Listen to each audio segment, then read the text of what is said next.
Hello बच्चों, कैसे हैं आप। तो याद है आपको हमने पिछले वीडियो में क्या किया था। हमने पिछले वीडियो में किए थे रेखा आलेख। आज हम करने वाले हैं रैखिक आलेख। लेकिन उससे पहले चलो मैं तुम्हें एक कहानी सुनाती हूँ। रेने दकार्ते को जानते हो? रेने दकार्ते एक बहुत प्रसिद्ध मैथमेटिशियन है, गणितज्ञ। एक बार वो लेटे हुए थे, अपने बेड पे आराम कर रहे थे और लेटे लेटे वो छत की तरफ देख रहे थे। कुछ सोच रहे होंगे। तो उन्होंने देखा कि छत पर एक कीड़ा है, वो एक जगह पे बैठा था। तो उनके दिमाग में ऐसे आया कि मान लो ये बताना हो कि ये किस जगह पे बैठा है, तो कैसे बता सकते हैं। मान लो ये छत है, ऐसे चौरस छत है और वो कीड़ा यहाँ पे बैठा है, तो कैसे बताएंगे। अगर मैं बोलूं कि ये वाली दीवार से 3 फुट दूर है, 3 फीट, तो यहां से 3 फुट दूर तो ये भी हो सकता है, ये भी हो सकता है, ये भी हो सकता है। तो उनको दिमाग में आया कि एक तो इस दीवार से उसकी दूरी बतानी पड़ेगी और दूसरी अगर इस दीवार से भी बता दें कि इस दीवार से वो 4 फीट की दूरी पे है। अब इस दीवार से 4 फीट तो ये भी है, ये भी है, ये भी है, ये भी है। लेकिन जब दोनों बातें देखें कि इस दीवार से 3 फीट और इस दीवार से 4 फीट, तब तो पक्का पक्का यही बिंदु बनेगा, फिर कोई और नहीं बन सकता, है ना। देखो कोई और बिंदु बन सकता है। इस दीवार से 3 फीट, इस दीवार से 3 फीट ये पूरी लाइन है, और उस दीवार से 4 फीट, वो ये मान लो ये पूरी लाइन है। तो ऐसा बिंदु तो एक ही है जहां पे इस दीवार से 3 फीट और इस दीवार से 4 फीट। तब एक साइड, दो साइड से देख के पता चलता है। थर्ड और फोर्थ की तरफ से देखना जरूरी नहीं है। तो फिर इससे तुमने क्या सीखा। मैंने अपनी क्लास के एक बच्चे को पूछा कि इससे तुमने क्या सीखा, तो वो बोलता है कि मैम इसका मतलब है कि हमें सारा दिन लेटे रहना चाहिए, क्योंकि उन्होंने लेटे लेटे ही कार्तीय पद्धति खोज दी, है ना।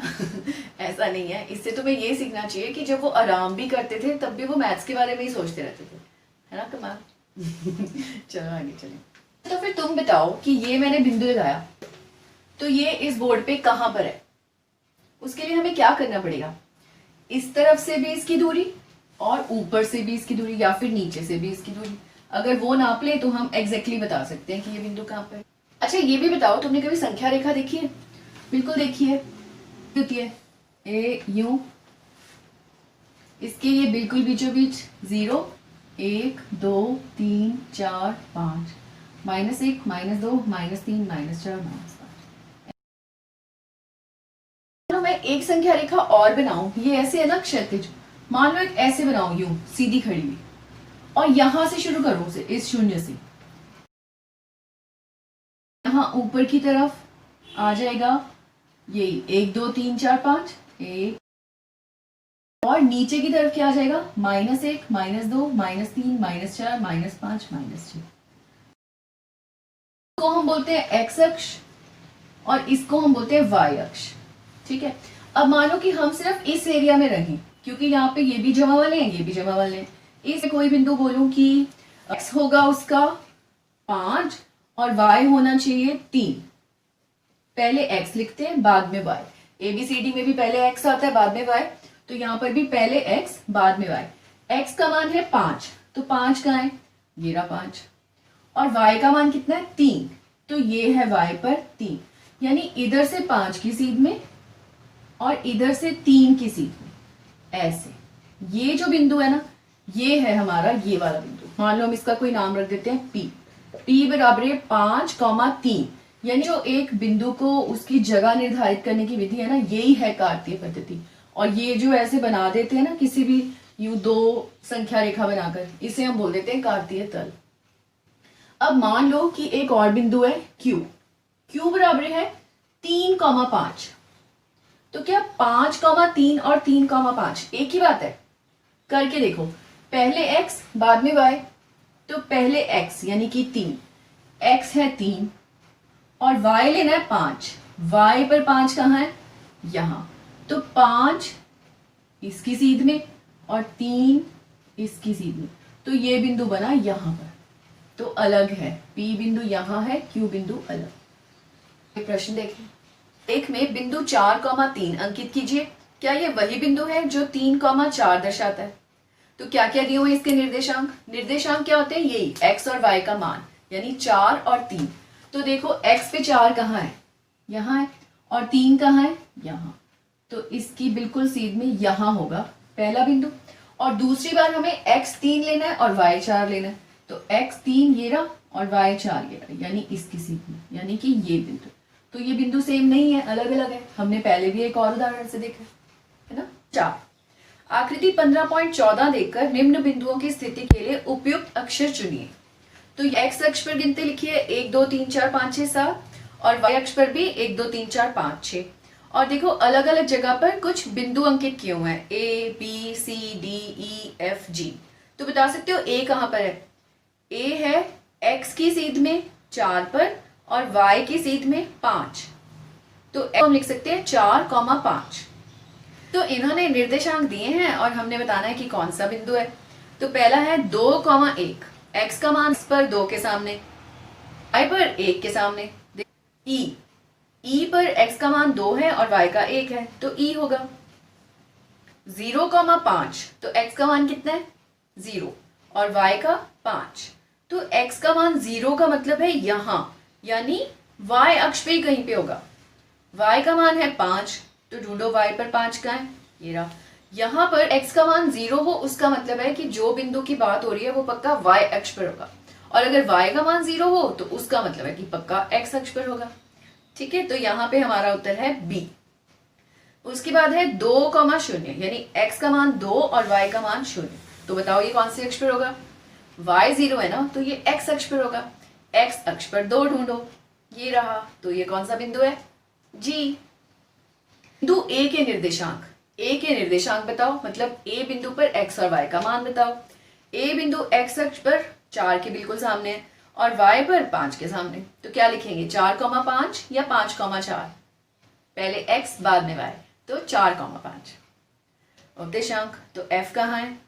देखो f है x अक्ष पर, इसका मतलब y का मान क्या होना चाहिए 0। तो x होगा कितना, ये 5 और 6 के बिल्कुल बीच में है, तो 5.5 यानी 5.5 और y होगा 0। उस पर उदाहरण 5, निम्न बिंदुओं को वर्गीकृत कागज पर अंकित कीजिए और देखिए कि क्या वे सभी एक ही सरल रेखा में हैं। अगर हैं तो उस रेखा को नाम दीजिए। तो चलो करके देखते हैं। एक आती है तल, तो हम पहली संख्या रेखा इसे मान लेते हैं और ये इसका 0 यानी कि मूल बिंदु 1 2 3 4 5 6 7 8 और x। अब y के लिए ऐसे सीधी रेखा ऊपर और यहाँ भी 1 2 3 4 5 6 7। क्या बोलते हैं कि वर्गीकृत कागज लो। वर्गीकृत कागज का क्या मतलब है, जो ग्राफ पेपर होता है। अब अगर हम इससे भी वर्गीकृति बना लें,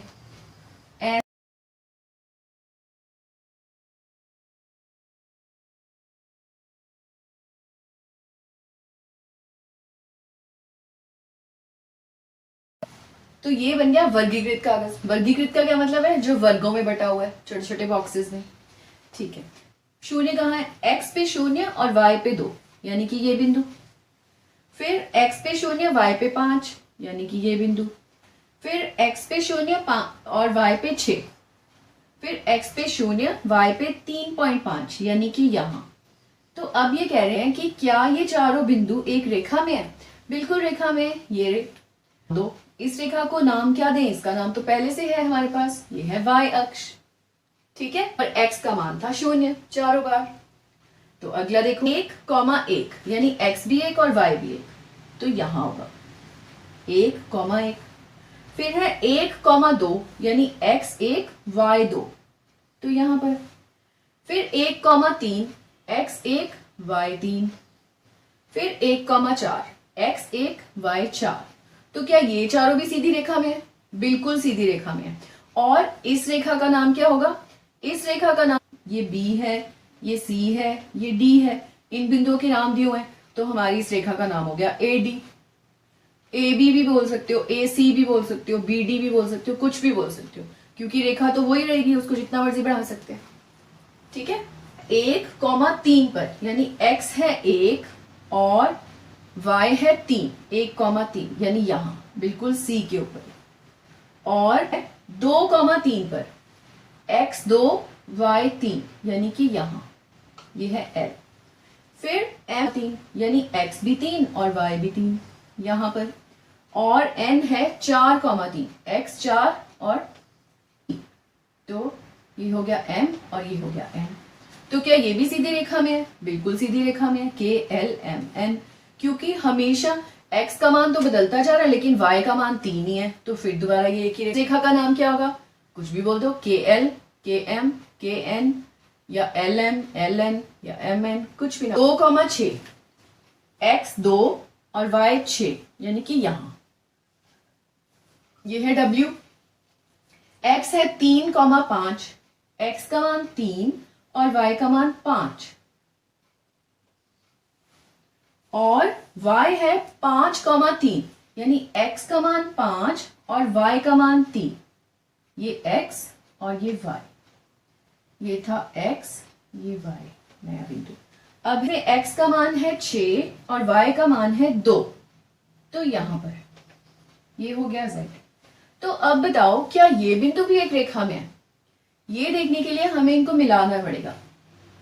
ये ऐसे करके मैंने मिला दिया, ये इसके बीच में से ही होता हुआ निकलेगा और ये पक्का सीधी सीधी रेखा पर है। ठीक है, W X Y Z, तो इसका नाम हम लिख सकते हैं WX या WY या WZ। ठीक है, ये बड़े मजेदार होते हैं जब ऐसे बिंदु होते हैं ना जो एक ही लाइन में आ रहे हैं, उनसे बनते हैं रेखिक आलेख। और ये पता है हमारे किस काम आते हैं? ये कई बार हमें कैलकुलेशंस करने में भी मदद करते हैं। देखिए कैसे।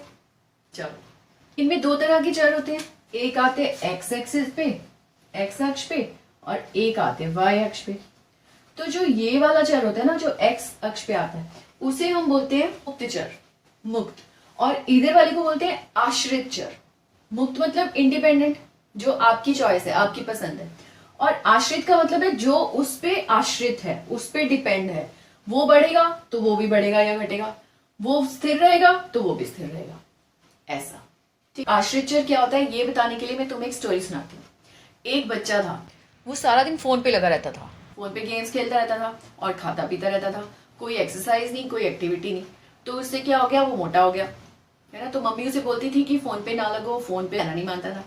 तो मम्मी ने उसको बोला कि अगर तुम रोज 1 किलोमीटर दौड़ लगा के आओगे तब मैं तुम्हें यानी आधा घंटा फोन पर खेलने के लिए दूंगी। अब अगर 1 की जगह 2 किलोमीटर दौड़ लगाएगा तो फिर फोन का टाइम भी डबल। अगर उसको आधा घंटा मिल रहा था तो अब कितना मिलेगा? पूरा 1 घंटा, 30 × 30 60 मिनट। और अगर मान लो वो 3 किलोमीटर दौड़ लगा के आता है, फिर उसे कितना मिलेगा? फिर 1 घंटा 30 मिनट, यानी कि 1.5 घंटा लगाएगा। जितने किलोमीटर ज्यादा उतनी ही ज्यादा देर उसको फोन पे खेलने को मिलेगा। अच्छा आइडिया था ना। तो अब उसे देखना था, 1 किलोमीटर लगाऊं तो मुझे इतना मिल रहा है। अगर मान लो मैं 2 किलोमीटर पूरे नहीं लगा पाया, 1.5 ही लगा पाया, तो मुझे कितनी देर मिलेगी? तो कैलकुलेशंस है ना बहुत ज्यादा, तो उसको हम इसके साथ बड़ी आसानी से कर सकते हैं। देखिए कैसे। देखो यहाँ पर हम लिखेंगे मुक्त चर। मुक्त चर मतलब जो आपकी चॉइस है। अब वो उसकी चॉइस है कि वो 1 किलोमीटर दौड़े, 2 किलोमीटर दौड़े, है ना। तो वो मुक्त चर है, उसको हम यहाँ पे लिख लेते हैं 1 2 3 4 5, 1 किलोमीटर 2। ठीक है, और इस तरफ हम रख लेते हैं कि उसे कितनी देर फोन पे खेलने को मिलेगा। ये है 30 मिनट, 60 मिनट, 90 मिनट, 120 मिनट, या फिर आप इसको ये भी समझो है ना 1 घंटा, 2 घंटे, है ना, 150 मिनट, या फिर 180 मिनट, 3 घंटे। ठीक है, अब मान लो कि उसने 1 किलोमीटर दौड़ लगाई तो उसे ये मिला। 2 किलोमीटर लगाई तो 60 मिनट, तो 90 मिनट। अब समझ रही हो ना। देखो फिर से वर्ग से बना के दिखाती हूँ।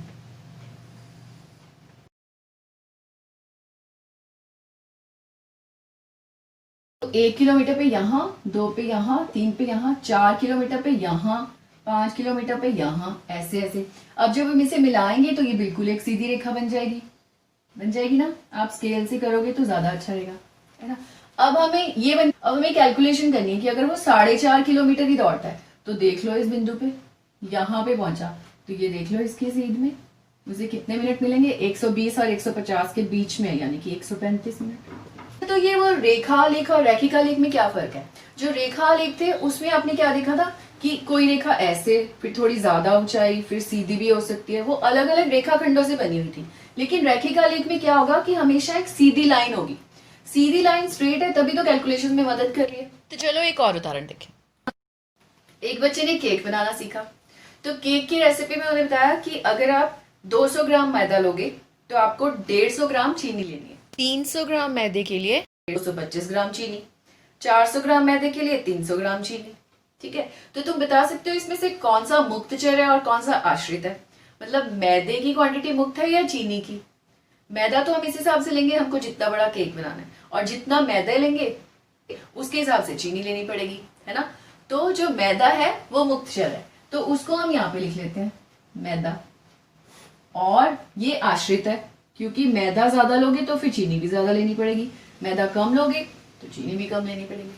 ठीक है, तो हम देखते हैं मैदे की क्या क्या क्वांटिटी है।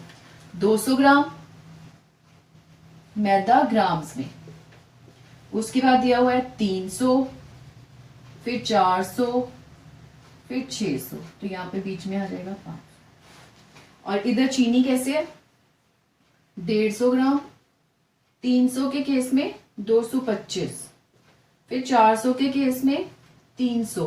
तो यहाँ पे कितने कितने का गैप आ रहा है, 150 के बाद 225 यानी कि 75, तो फिर यहाँ पे आ जाएगा 375, बाद आ जाएगा 450, फिर 525, ऐसे ही होगा ना।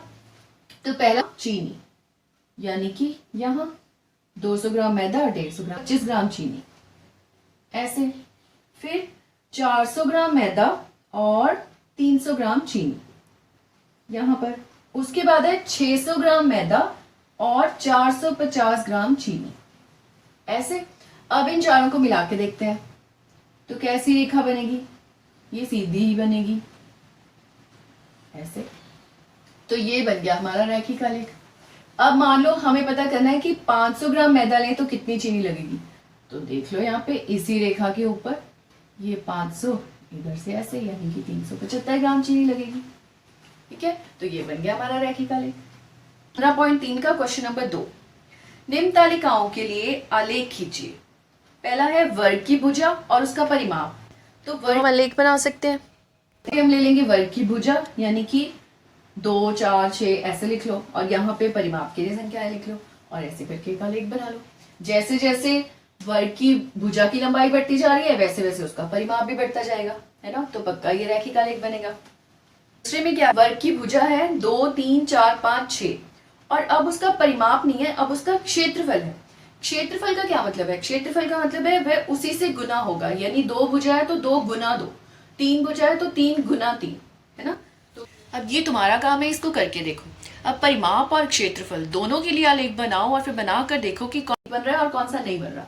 रैखिक का मतलब है कि सभी बिंदु मिलाने पर एक सीधी लाइन बन जाएगी, और नहीं का मतलब है कि सीधी लाइन नहीं बनेगी, टुकड़े टुकड़ों में बनेगी। ठीक है, तो ये करके देखो। ये था तुम्हारा पाठ रैखिक आलेख। आशा है आपको समझ आ गए होंगे। धन्यवाद बच्चों।